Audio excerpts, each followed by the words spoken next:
Item: SCP-1871. Code name: Vorpal Sword. Object Class: Safe. Special Containment Procedures: SCP-1871 is stored in an upright storage container at Storage Site 08. Requests for testing are to be directed to Dr. Lutwidge. Description: SCP-1871 is a steel longsword with a cruciform hilt measuring 144 cm in length, with a blade 115 cm in length. The hilt is bound with strips of leather. The crossguard of the sword is engraved, apparently by hand. One side is engraved with the words, "He left it dead," and with its head, while the other is engraved with the words, "He went galumphing back." Both engravings are quotations from Lewis Carroll's nonsense poem Jabberwocky. The blade of SCP-1871 is worn and shows evidence of some use in combat. Traces of a purple residue can be found in scratches on the blade and crossguard. SCP-1871 possesses several anomalous physical properties. If placed on a flat surface, SCP-1871 will orient itself so that it stands on its pommel with the sword point facing directly upwards, although the sword is not weighted. Additionally, SCP-1871 will occasionally begin to behave as if it is submerged in a highly viscous liquid when it is not, and will maintain this anomalous state for several hours at a time before reverting to normal. Only SCP-1871 is affected by these anomalous properties. When held by a human being, SCP-1871 will induce a variety of anomalous sensory effects.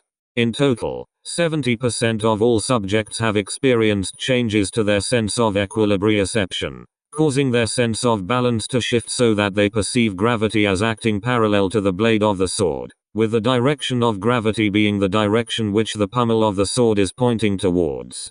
For this reason, SCP-1871 is highly impractical for use as a weapon, and likely to result in injury to those who attempt to use it in such a fashion.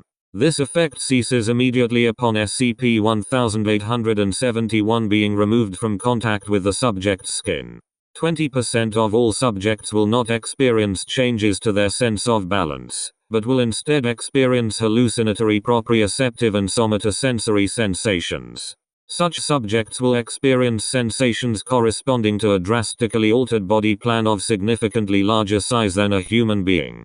This body plan appears to have at least 7 limbs, 3 tail-like appendages, no head or analogous appendage, and is asymmetric.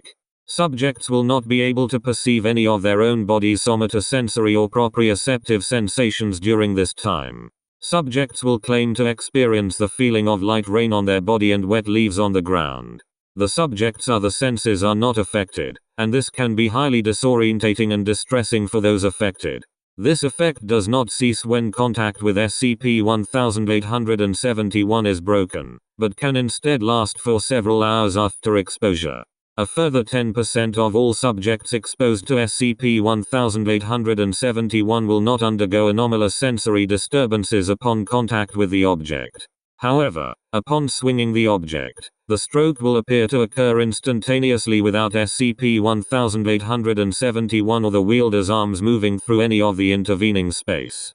Following this, SCP-1871 will appear to be coated in a viscous purple liquid chemically identical to the residue found on the sword. For full chemical analysis see Data redacted. The subject will experience feelings of elation following the swing, but will shortly thereafter begin to experience feelings of mild discomfort around SCP-1871 and will develop a mild aversion towards interacting with the object. Due to these anomalous properties, it is highly difficult, although possible, for such a subject to physically damage another object or being with SCP-1871. Addendum. Note recovered from Data expunged. Considered of relevance to SCP-1871. Richard. I'd complain about your self-indulgence, but I suppose it did the job. I thought you'd want it back. You made it, after all. That, and I can't help but think that the blade itself has been somehow affected. It feels as if the balance is all wrong now, and I feel a little sick when I look at it. It reminds of the whole sorry affair. Yours sincerely, J. Aston.